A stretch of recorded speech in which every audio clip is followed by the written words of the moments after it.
Hello नमस्ते और स्वागत है आप सभी का मेरे चैनल द लैब रैट्स में। आज हम नए लेक्चर सीरीज़ की शुरुआत करेंगे जो कि है न्यूक्लिक एसिड के बारे में। और आज का हमारा वीडियो इस सीरीज़ का फर्स्ट पार्ट है, introduction of nucleic acid. Again ये लेक्चर सीरीज़ भी बीएससी एमएससी स्टूडेंट के साथ साथ ऐसे स्टूडेंट्स जो कि एमएससी एंड पीएचडी एंट्रेंसेस का प्रिपरेशन कर रहे हैं उन सभी के लिए इंपॉर्टेंट है। तो फिर शुरू करते हैं आज का टॉपिक। न्यूक्लिक एसिड छोटे छोटे सब यूनिट्स से बने होते हैं जिन्हें हम न्यूक्लियोटाइड बोलते हैं, और ये हमारे जेनेटिक इन्फॉर्मेशन के लिए as a molecular repositories function करते हैं। यानी कि हमारा जो भी जेनेटिक इन्फॉर्मेशन है वो इन न्यूक्लिक एसिड में ही प्रेजेंट होता है। तो बेसिकली हम ऐसा बोल सकते हैं कि सेल का हर एक कॉम्पोनेंट, हमारे बॉडी का हर एक बायोमॉलिक्यूल, हर एक प्रोटीन जो हमारे बॉडी में एक्सप्रेस हो रहा है, उसके स्ट्रक्चर, उसका फंक्शन सब डिपेंड करता है कि हमारे न्यूक्लिक एसिड में किस तरह के जेनेटिक इन्फॉर्मेशन प्रेजेंट है।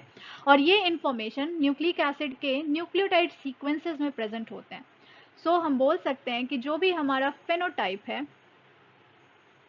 यानी कि हमारे आईज का कलर क्या होगा, हमारा हाइट क्या होगा, हमारा कॉम्प्लेक्शन क्या होगा, हमारे हेयर कैसे होंगे, ये सारी चीज़ें डिपेंड करती हैं हमारे न्यूक्लिक एसिड में इन सारे जीन्स के लिए कैसे कैसे इंफॉर्मेशन प्रेजेंट है। या फिर हम जेनोटाइप की बात करें, फॉर एग्जाम्पल हमारे बॉडी में कैसे फिजियोलॉजिकल रिएक्शंस होंगे, किस तरीके का हमारा मेटाबॉलिज्म होगा, कैसे एंजाइम्स हमारे अंदर एक्सप्रेस होंगे, ये सारी चीज़ें भी न्यूक्लिक एसिड में ही इनके इन्फॉर्मेशन प्रेजेंट होते हैं। या फिर हम कौन से ट्रेट्स इनहेरिट कर रहे हैं अपने पेरेंट्स से, वो ट्रेट कैसे हैं, ये सारी चीज़ें भी न्यूक्लिक एसिड इन्फॉर्मेशन पे ही डिपेंड करती हैं जो कि हमारे पेरेंट्स में प्रेजेंट होता है। सो इन टोटल हम बोल सकते हैं कि एक ओवरऑल ह्यूमन बॉडी या फिर इवन एक सिंगल सेल के ओवरऑल फंक्शनिंग के लिए जो भी इंफॉर्मेशन ज़रूरी होते हैं वो उसके न्यूक्लिक एसिड में प्रेजेंट होते हैं। न्यूक्लिक एसिड दो तरह के होते हैं, DNA deoxy ribo nucleic acid and RNA ribo nucleic acid. DNA और deoxy ribo nucleic acid. DNA double standard structure होता है, हेलिकल होता है और पॉलीन्यूक्लियोटाइड होता है, जिसमें किसी भी ऑर्गेनिज्म का जेनेटिक इन्फॉर्मेशन प्रेजेंट होता है। ओके, अब ओवरऑल डीएनए जो है हर एक पोर्शन उसका प्रोटीन या फिर किसी भी बायोमोलिक्यूल के लिए कोडिंग नहीं करता है। सो डीएनए के वो सेगमेंट्स जो कि किसी भी तरीके के बायोलॉजिकल प्रोडक्ट के लिए इंफॉर्मेशन कंटेन करते हैं, जैसे कि कोई प्रोटीन या आरएनए, उन सेगमेंट्स को या उन रीजन्स को हम बोलते हैं जीन। फॉर एग्जाम्पल सपोज ये एक डबल हेलिकल स्ट्रक्चर है डीएनए का। सो किसी भी पर्टिकुलर रीजन को अगर हम देखें,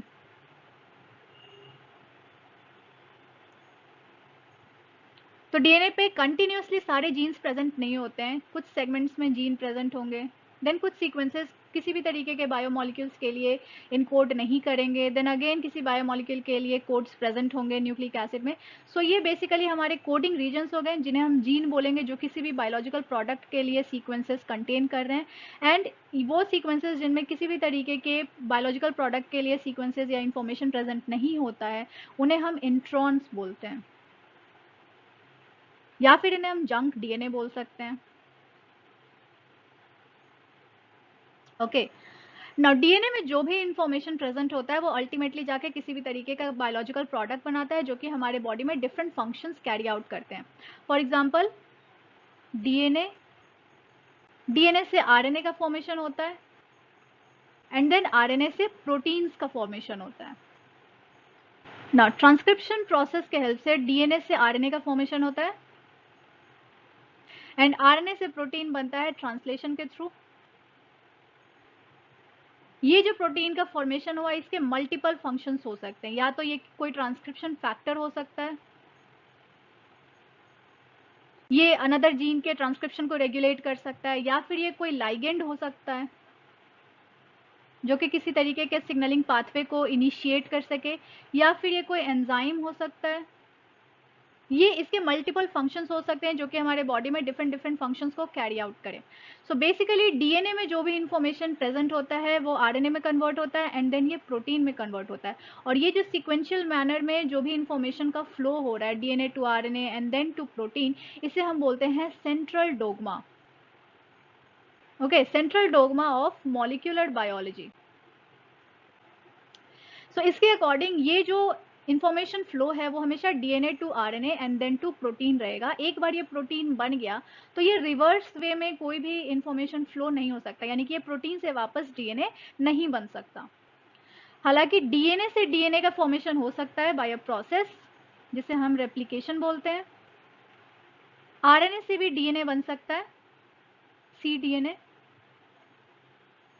बाय रिवर्स ट्रांसक्रिप्शन।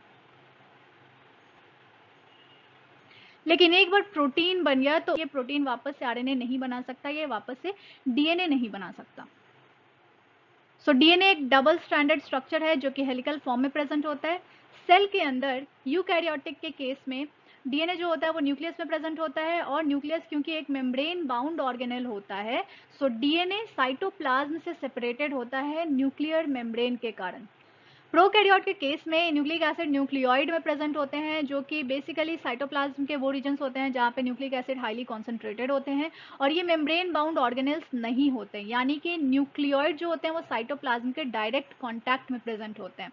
नाउ अगर थर्ड केस देखें वायरसेस का, तो वायरसेस के केस में क्या होता है, ये हो गया हमारा न्यूक्लिक एसिड। वायरसेस में जो न्यूक्लिक एसिड होते हैं वो एक प्रोटीन कोट में प्रेजेंट होते हैं, इन्हें हम कैप्सिड बोलते हैं। कैप्सिड से भी बाहर कुछ वायरसेस में एक और लेयर होता है जिन्हें हम एनवेलप बोलते हैं, बट बेसिकली जो न्यूक्लिक एसिड होता है वो प्रोटीन कोट में ही प्रेजेंट होता है। नाउ डीएनए का हिस्ट्री क्या है, वो कौन से डिफरेंट स्टेजेस हैं जिसमें डीएनए की डिस्कवरी हुई है, वो देखते हैं। सो डीएनए के केस में फर्स्ट मेजर एक्सपेरिमेंट किया था मिशर ने इन 1868। ये एक फिजिशियन थे। मिशर अपनी स्टडी कर रहे थे WBC पे, व्हाइट ब्लड सेल्स पे, जो कि आइसोलेट करते थे पेशेंट्स के फर्स्ट सैंपल्स से। मिशर का मेन ऑब्जेक्टिव था ये पता लगाना कि लाइफ के फंडामेंटल बेसिस क्या है, कौन सी चीजें हैं जिन पे लाइफ डिपेंड करता है। और पहले ऐसा माना जाता था कि लाइफ के लिए जनरली प्रोटीन्स रिस्पॉन्सिबल होते हैं किसी भी लाइफ के लिए। सो मिशर भी WBC के डिफरेंट प्रोटीन्स को स्टडी कर रहे थे, लेकिन इन्होंने एक पर्टिकुलर सब्सटेंस को आइसोलेट किया जो कि इन्होंने देखा फॉस्फोरस कंटेनिंग था, और अमाइनो एसिड्स में फॉस्फोरस प्रेजेंट नहीं होता है, यानी कि ये तो प्रूव हो गया कि ये जो भी सब्सटेंस था वो प्रोटीन नहीं था ना। ये सब्सटेंस क्योंकि न्यूक्लियस में प्रेजेंट था, मिशर ने इसको नेम दिया न्यूक्लीन। Okay, so first time DNA का जो भी आइसोलेशन हुआ उसे फर्स्ट टाइम न्यूक्लीन नेम दिया गया क्योंकि ये न्यूक्लियस में प्रेजेंट था। सेकेंड मेजर एक्सपेरिमेंट थे ग्रिफिथ के थ्रू, जो कि 1928 में स्ट्रेप्टोकोकस निमोनी के स्ट्रेन पे काम कर रहे थे। ओके, ये स्ट्रेप्टोकोकस निमोनी के स्ट्रेन पे काम कर रहे थे। इन्होंने इसके दो तरह के स्ट्रेन्स लिए थे, एक तो विरुलेंट स्ट्रेन एंड दूसरा ए विरुलेंट। ओके, सो विरुलेंट स्ट्रेन जब भी इंजेक्ट किया जाता था माइस में तो डिजीज कॉज करता था, और ए विरुलेंट स्ट्रेन किसी भी तरीके का डिजीज कॉज नहीं करता था। अपने एक्सपेरिमेंट्स के दौरान ग्रिफिथ ने क्या देखा कि विरुलेंट स्ट्रेन के जो सेल एक्सट्रैक्ट्स हैं ये केपेबल थे ए विरुलेंट स्ट्रेन को विरुलेंट में ट्रांसफॉर्म करने के लिए, यानी कि विरुलेंट स्ट्रेन के जो भी सेल एक्सट्रैक्ट थे उनके प्रेजेंस में ए विरुलेंट स्ट्रेन भी विरुलेंट स्ट्रेन में कन्वर्ट हो जाते थे और ये भी डिजीज कॉज करने लगते थे। ओके, सो इस तरीके के ट्रांसफॉर्मेशन देखने को मिले, तो ग्रिफिथ ने ये कंक्लूड किया कि मे बी सेल एक्सट्रैक्ट में किसी तरीके के मॉलिक्यूल प्रेजेंट है जो कि इस तरीके के ट्रांसफॉर्मेशन को कॉज कर रहे हैं, और इसलिए उस पर्टिकुलर मॉलिक्यूल को, अननोन सब्सटेंस को, इन्होंने नेम दिया ट्रांसफॉर्मिंग प्रिंसिपल।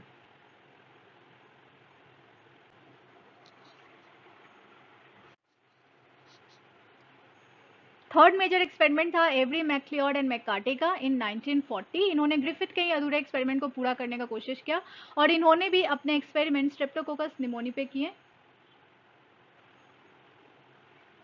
इन्होंने अपने एक्सपेरिमेंट के दौरान ये प्रूव किया कि जिस ट्रांसफॉर्मिंग प्रिंसिपल की बात कर रहे थे ग्रिफिथ, वो एक्चुअली में डीएनए है। फोर्थ मेजर और बहुत इंपॉर्टेंट एक्सपेरिमेंट किया एडविन चार्गफ ने 1940 में। इनके फाइंडिंग्स के अकॉर्डिंग डीएनए में 4 different type of nitrogenous bases present है। हर एक ऑर्गेनिज्म में ये बेसिस के जो कॉम्पोजिशन थे वो वैरी करते थे, इनके कंटेंट वैरी करते थे, लेकिन एक चीज हर एक ऑर्गेनिज्म में इन्होंने सिमिलर देखा, वो ये कि बेसिस एक पर्टिकुलर रेशियो में प्रेजेंट होते हैं। और इनकी थ्योरी ये थी कि एक न्यूक्लिक एसिड में एडेनिन की क्वांटिटी थाइमिन के इक्वल होती है और ग्वानिन की क्वांटिटी साइटोसिन के इक्वल होती है। डीएनए के हिस्ट्री में एक मेजर ब्रेक थ्रू आया Rosalind Franklin and Morris Wilkins के एक्सपेरिमेंट के थ्रू, जो इन्होंने 1950 में किया। इन्होंने डीएनए का एक्सरे डिफ्रैक्शन किया और इससे इन्होंने कुछ मेजर चीजें कंक्लूड की। इन्होंने अपने एक्सपेरिमेंट में बताया कि डीएनए एक हेलिकल स्ट्रक्चर है एंड डीएनए में सर्टेन पीरियोडिसिटी देखने को मिलती है। एक तो हर एक 3.4 एंगस्ट्रॉम पे पीरियोडिसिटी देखने को मिलती है और दूसरी 34 एंगस्ट्रॉम पे। तो ये दो तरह की पीरियोडिसिटी देखने को मिलती है, लेकिन वो अपने एक्सरे डिफ्रैक्शन के रिजल्ट से डीएनए का 3D मॉडल प्रिपेयर नहीं कर पाए। नेक्स्ट, हर्शी एंड चेज ने 1952 में अपने एक्सपेरिमेंट में ये प्रूव किया कि वायरसेस के केस में भी जो जेनेटिक मटेरियल है वो न्यूक्लिक एसिड ही होते हैं। ये न्यूक्लिक एसिड होते हैं, ना कि protein. Last and most important finding थी James Watson and Francis Crick की। इन्होंने वर्ल्ड को सबसे पहला 3D मॉडल दिया डीएनए का। So basically Watson and Crick ने क्या किया कि अभी तक उनके पास जितने भी डेटा प्रेजेंट थे पब्लिक डोमेन में, जितने भी पहले से फाइंडिंग्स उन्हें पता थी, उन सारी फाइंडिंग्स को उन्होंने इकट्ठा किया। Rosalind Franklin and Morris Wilkin के एक्सरे डिफ्रैक्शन डेटा को लिया, उसे इंटरप्रेट किया और इन्होंने 3D मॉडल प्रपोज किया डीएनए को, जिसे हम आज भी पढ़ते हैं। 3D मॉडल जो वॉटसन एंड क्रिक का था वो basically B form of DNA के लिए है। आगे हम देखेंगे कि डीएनए के डिफरेंट फॉर्म्स होते हैं, उनमें से एक है बी फॉर्म, जो कि 3D मॉडल में अपने वॉटसन एंड क्रिक ने प्रपोज किया था। इन्होंने B form of DNA propose किया, जो कि फाइनलाइज हुआ एंड देन इसके लिए इन्हें नोबेल प्राइज भी मिला। राइबो न्यूक्लिक एसिड या फिर आरएनए। आरएनए एक सिंगल स्ट्रैंडेड मॉलिक्यूल है और ये न्यूक्लियस के बाहर यानी साइटोप्लाज्म में प्रेजेंट होता है।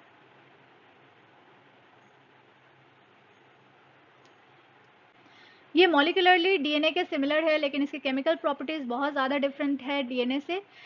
डीएनए के कंपैरिजन में ये ज़्यादा फ्लेक्सिबल होता है और इनमें जहाँ पे भी बेस पेयरिंग पॉसिबल होती है वहाँ पे ये आपस में बेस पेयर कर जाते हैं। फॉर एग्जांपल, अगर ये एक लीनियर सिंगल स्ट्रैंडेड आरएनए है, यानी कि इन्हें अपने सीक्वेंसेस में जहाँ भी कॉम्प्लीमेंट्री सीक्वेंसेस मिलेंगे वहाँ ये आपस में बेस पेयरिंग कर लेंगे। सपोज ये रीजन्स है जहाँ पे बेस पेयरिंग हो गई, ये रीजन्स बेस पेयर कर गए, ये रीजन्स बेस पेयर कर गए, और इसके कारण क्या होता है, ये एक सेकेंडरी फोल्डेड स्ट्रक्चर बना लेता है। ओके, इन फोल्डिंग्स के कारण, इन बेस पेयरिंग के कारण ये एक सेकेंडरी फोल्डेड स्ट्रक्चर बना लेता है। डीएनए के बारे में मेजरली हम यही जानते हैं कि DNA as a genetic material function करता है। नाउ आरएनए के केस में ये as a genetic material function करता है, लेकिन सिर्फ वायरसेस के केस में, ओनली इन वायरसेस। वायरसेस के केस में हमें single stranded DNA, single stranded RNA, double stranded DNA, double stranded RNA, हर तरह के जीनोम जेनेटिक मटेरियल देखने को मिल सकते हैं। ना इसके अलावा आरएनए के भी बहुत से फॉर्म्स होते हैं, जैसे कि डीएनए के बहुत फॉर्म्स होते हैं, उसमें से एक हमने बी फॉर्म के बारे में बात किया। उसी तरीके से आरएनए के भी डिफरेंट फॉर्म्स होते हैं और उनके डिफरेंट फंक्शंस होते हैं। फर्स्ट है एमआरएनए। इनमें प्रोटीन के अमाइनो एसिड सीक्वेंसेस के कोड्स प्रेजेंट होते हैं।